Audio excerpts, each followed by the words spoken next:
Hello' everyone, আজি আমি আহিছোঁ পাণবজাৰত অৱস্থিত হৈ থকা এখনি সুন্দৰ পাৰ্কলৈ। তেনেহ'লে বলক আপোনালোককে দেখাওঁ। আৰু এই সুন্দৰ পাৰ্কখনিৰ নাম হৈছে মহাবাহু ব্ৰহ্মপুত্ৰ ৰিভাৰ ফ্ৰণ্ট।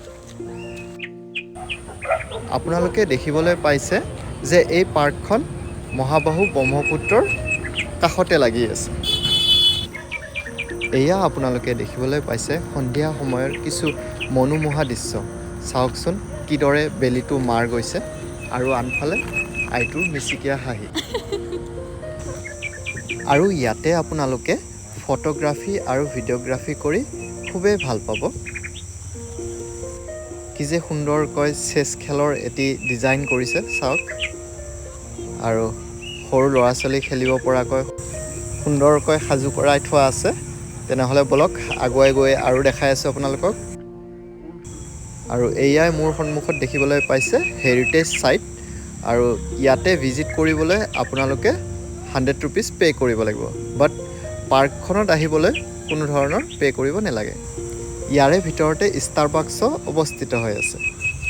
তেনেহ'লে বলক এতিয়া আপোনালোকক পাৰ্কখনৰ সোঁফালৰ ভাগলৈ লৈ যাওঁ। আৰু ইয়াতে সুন্দৰ সুন্দৰ ফুল দেখিবলৈ পাইছোঁ।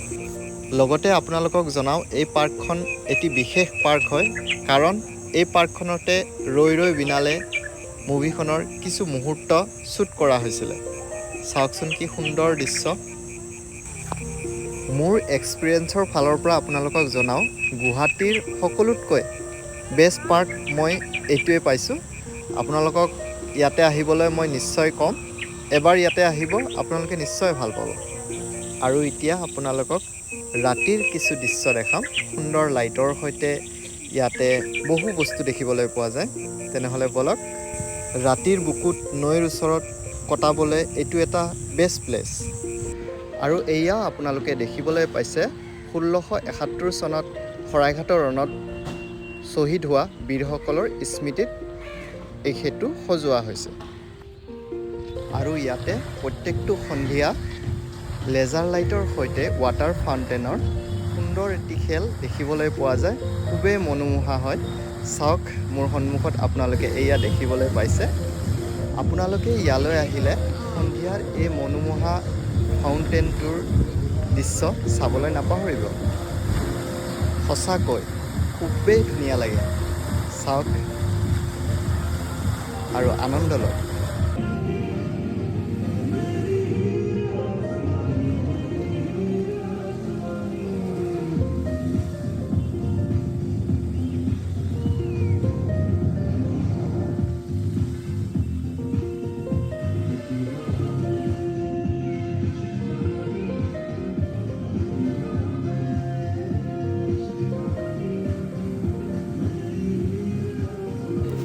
পুনৰ লগ পোৱাৰ আশাৰে আজিৰ ভিডিঅ'টো ইমানতে সামৰিলোঁ।